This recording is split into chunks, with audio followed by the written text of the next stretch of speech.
Niteka n'umunezero ntangire by'usubira kubana namwe banywanyi bacu mukunda kandi mugakurikira amakuru n'ibiganiro dutambutsa kuri isheni yanyu muri Rudeni Isange TV, ishene bashikiriza amakuru n'ibiganiro biba bigezweko kandi biba byakora amatoza mu rurimi rw'ikirundi. Ndabahaye ikaze rero mu makuru yacu yo mw'irishoro, hakaba ari amakuru aba yiriwe avugwa mu bisata bitandukanye, na cane cane hakaba ari amakuru araza gushimikira ku ngingo nkuru zikurikira. Amakuru yacu turiyatangurira mu gisagara ca Bujumbura, mu ntara ya Bujumbura, aho muri Buganda grenade yahitanye umutama n'umwana umwe, abandi babiri bo muri uwo muryango bakaba bakomeretse. Ayo makuru mu kanya turiyagaruka ko ku buryo bw'idonido. Naho abigisha ba kaminuza y'u Burundi baridogera umushahara mutoya bahabwa, bagasaba umukuru w'igihugu c'u Burundi Evariste Ndayishimiye kubatunganiriza, na cane cane akaba yabaha akabongerera umushahara. Ayo makuru no ku buryo bw'idonido turaza akubibashikiriza. Ku buhanga bw'ibyuma n'ibidukundira turaza no kunyarukira Ingozi, tuze kurabira hamwe kubijanye n'umumenyesha makuru Sandara Muhoza yagumijwe mw'ibohero rikuru ryo aho ngo nubwo ngo hagumye hasabwa ko arekurwa. Mukanya turagaruka ku buryo bw'idonido mu makuru yacu tubandanye tuyabashikiriza. Ico musabwa mu fyonde suivre partage ndetse na s'abonner kugira ngo tubandanye kubana mu makuru n'ibiganiro tuba turiko turabashikiriza. Reka dutangurire amakuru yacu muri Buganda, aho grenade yahitanye umutama n'umwana umwe, abandi babiri bo muri uwo muryango bakaba bakomeretse. Bujumbura kwa 14 Gitugutu uyu mwaka, grenade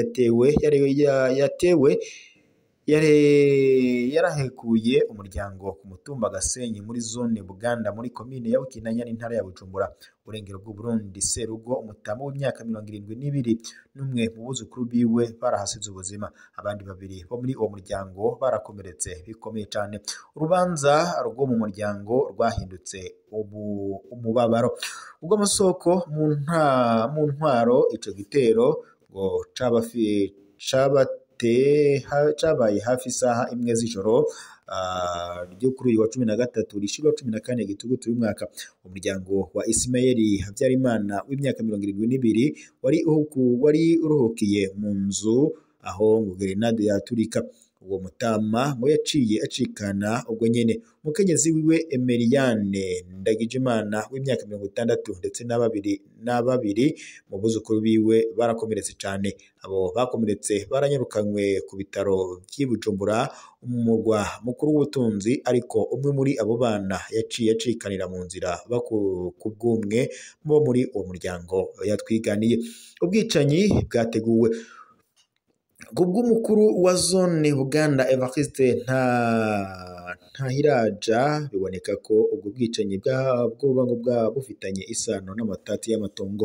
Umuhisi yarafitaniye amatati y'amatongo n'abagenzi biwe, yari amaze guhakwa akwishwa inshuro 3 imbere y'iki gitero kimuhitanye, niko yamenyesheje. Kubw'iryo soko kandi uwo mutama yari yekekwa ko uburozi, ivyo bikaba byakoreshejwe muri bene ayo matati kugira ngo hasigurwe ubwo ubukozi bw'ikibi. Abajejwe intwaro muri ico gice basigura ko amatohoza yatanguye kugira ngo hamenyekane abakozi ubwo bubisha. Inzego zijejwe umutekano ziri ku kivi, niko byatangajwe na Musanteri wa komine Bukinanyana, akemeza ko umuco uzoboneka kuri urwo rubanza. Uruhagarara rwibonekeza mu kibano, ubwoba n'ibishavu birarenze urugero. Abanyagihugu bemeza ko ababonye abantu bitewaje ibigwanisho bazunguruka ku itongo ry'uwo muhisi iminsi 2 imbere y'uko ico gitero kiba. Bari bambaye ibikote, ibigwanisho ndetse n'amagrenade. Biboneka ko bashaka kumwica vyiganwa n'umwe mu begereye uwo muhisi akibabaye, kugira ngo birinde ko hari abashobora guhamwa. Indongozi zemeza ko zizogirana inama yihuta igamije guhumuriza abantu muri ako gace. Umuryango w'umuhisi wo ku ruhande rwawo usaba amatohoza atangurira ku bavukana n'uwo mutama wikeka ko aribo barengetse abo baraje kugoba ico gitero ku mvo z'amatati y'amatongo. Serugo yari yubashwe. Ismail Habyarimana asize umupfakazi, abana 8 ndetse n'abuzukuru benshi. Urupfu rwiwe rwerekana urugero amatati y'amatongo n'ukwagirizanya uburozi bibandanya bihitana abantu bikanatandukanya abavukana mu mitumba igize igihugu c'u Burundi itandukanye. Naho tunyarukiye muri kaminuza y'u Burundi, abigisha ba kaminuza bagira bati inka uyikama ico wayihaye. Nimba leta idashaka kuduhemba umushahara mwiza, nayo ntikwiye kudusaba gutanga ubumenyi bw'akanovera. Ivyo byashikirijwe na sendika y'abakozi ba kaminuza nderabigisha mu Burundi ANS Stens hari kuri uyu wa 15 Gitugutu uyu mwaka mu nyubakwa y'iyo kaminuza, aho bari baramutse bagira inama yo kwigira hamwe ingene botorera umuti ikibazo by'umushahara bahabwa muto cane udakwiriye ibikorwa bakora.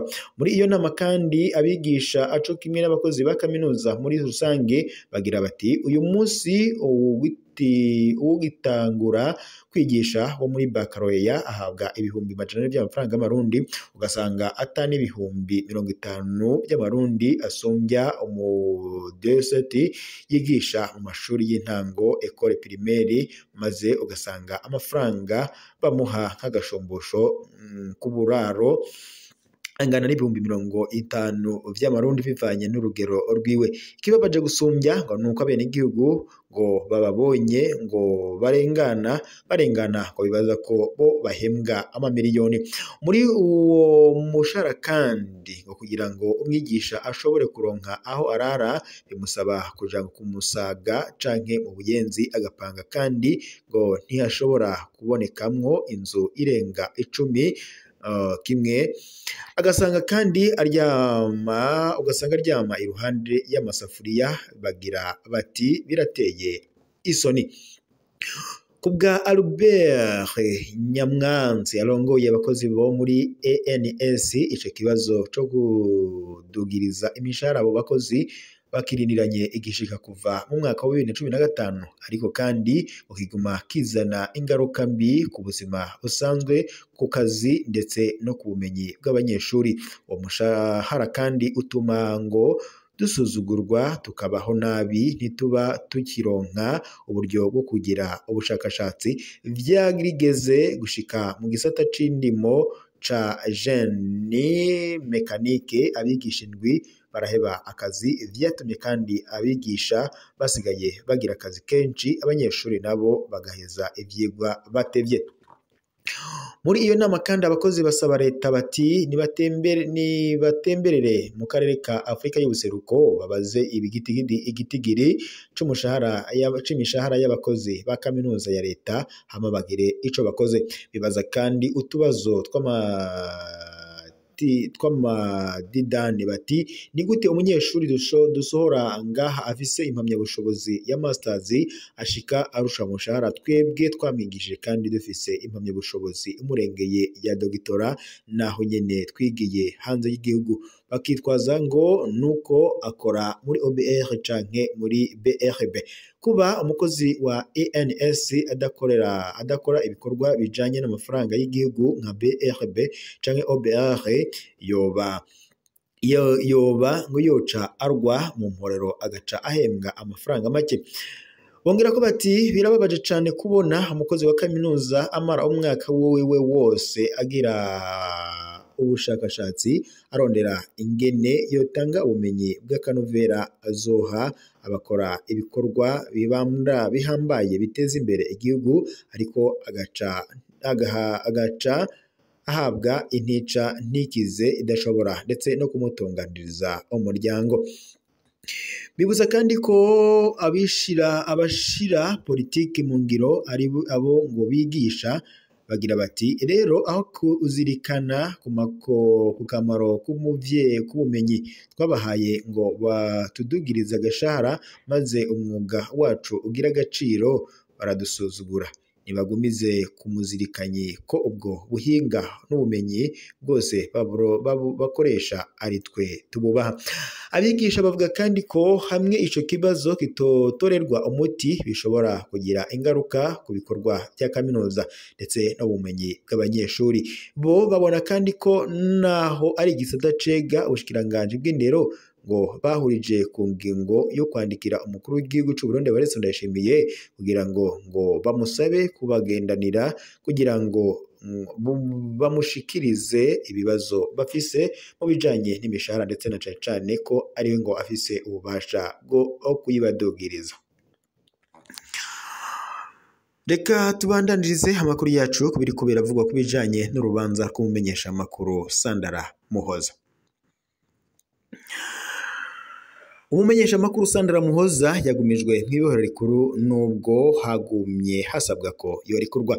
Ngozi kwa 14 Gitugutu uyu mwaka sentare nkuru y'igihugu ya Ngozi yafashe ingingo kuri uyu wa 14 Gitugutu kugumuza uyu munyororo mu munyororo umumenyesha makuru Sandra Muhoza mu kurindira ko dosiye yiwe ngo yigwa neza. Iyo ngingo kandi ifashwe mu gihe hari akamo k'amashiri hamwe mpuzamakungu ajerwe gukingira agateka kazina muntu ndetse neharanira ubwigenge bwo kumenyesha amakuru yagumye asaba ko yorekurwa. Mwidonido ry'urwo rubanza rwari rwabaye kuwa 7 Gitugutu uyu mwaka abamuburanira bari biyamirije utunenge twishi nkuko uwo mumenyesha amakuru yari yashengejwe imbere ya sentare atabanje kungururizwa na parake ya Ngozi mu ntara ya Butanyerera buraroko bw'u Burundi. Sandra Muhoza umumenyesha mukuru wa Ranova yagirizwa guhungabanya ubutaka bw'u Burundi ndetse no gukwiragiza imvugo zibiburwanko. Yari yahagaritswe kuwa 13 Ndamukiza 2024 Ingozi apfungirwa mw'ibohero rikuru rya Bujumbura ryitwa Mpimba kuva kuwa 18 z'uko kwezi nyene kwa Ndamukiza nkuko bishikirizwa. Mu ntango sentare y'ingururizo ya Bujumbura Mairie yari yamenyesheje ko idashobora kumuburanisha urwo rubanza rwa Sandra Muhoza bituma urubanza rw'umumenyesha makuru rugorana gusumba. Ingingo yo kumugumiza mu munyororo yo kugumiza mu munyororo Muhoza irateye impungenge amashirahamwe aharanira agateka kazina muntu ndetse neharanira ubwigenge bwo kumenyesha amakuru. Akaba asaba ko hoba umuco kandi urubanza rugakurikiza amategeko. Abo basangiye umugambi ndetse nabo mu muryango wiwe bizeye ko ukwiga mwidonido ngo dosiye yiwe bizotuma atunganirizwa akanasubizwa iteka ryiwe. Ico amashirahamwe mpuzamakungu abivuga ko ishiramwe ry'abamenyesha makuru batagira imbibe RSF ryateye ivyatsi ifungwa rya Sandra Muhoza rikavuga ko sentare y'iyungurizo ya Mukaza hari yamenyesheje ko sentare ya mbere yakiriye urwo rubanza itarifise uburenganzira bwo kumuburanisha.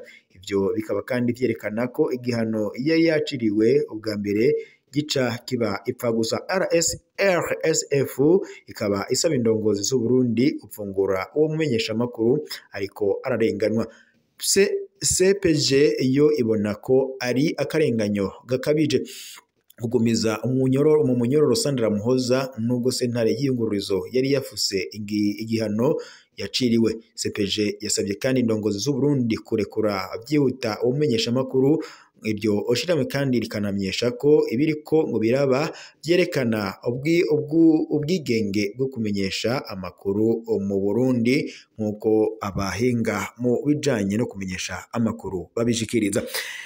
Ngaho rero reka dushimire mwese mwariko muradukurikira mu makuru n'ibiganiro twariko turabashikiriza mw'iri joro tubaye dusozera ngaha tuza gusubira mu makuru raza kubageza ko mu gitondo gusa mwibuke gupfyonda suivre partage ndetse na sabone kugira ngo tujye tubandanya kubana amakuru n'ibiganiro bya misi yose tuba turiko turabashikiriza umwanya n'umwanya kuri imunesha kuri yanyu mukunda cyane Himwe Rudende Isange TV chaîne ibashikiriza amakuru n'ibiganiro biba bigizwe kandi biba avyakura amatohoza mu rurimi rw'ikirundi. Reka rero shimire mwese mwariko mudukurikira muri mu micungano ritandukanye igize igihugu cyacu Burundi ariko badukurikira buri mu bihugu bibanyi nk'u Rwanda, Congo, Uganda, Tanzania, Mozambique, Zimbabwe, Zambia ndetse n'ibindi bihugu byose bitandukanye ntabace kudondora bigize umugabane wacu wa Afurika, ndetse n'abadukurikira bari mu makungu ya kure nka muri Leta Zunze Ubumwe za Amerika, Australia ndetse n'Iburaya. Mwese ndabashimiye kuba mwari kumwe natwe mu makuru n'ibiganiro twariko turabashikiriza muri iyi saha y'iri joro. Tubareko amakuru yacu uyo aragasaga, tuza gusubira amakuru araza kubagezwa mu gitondo. Uzambibuze gupyonda suivre, partage ndetse na s'abonner kugira ngo tujye tubandanya kubana amakuru n'ibiganiro bya misi yose, ndetse mujye mubona notification zijanye n'amakuru mashasha tumaze gushira kuri numero ya kure yanyu mukunda cyane imwe Rutende ya Isange TV.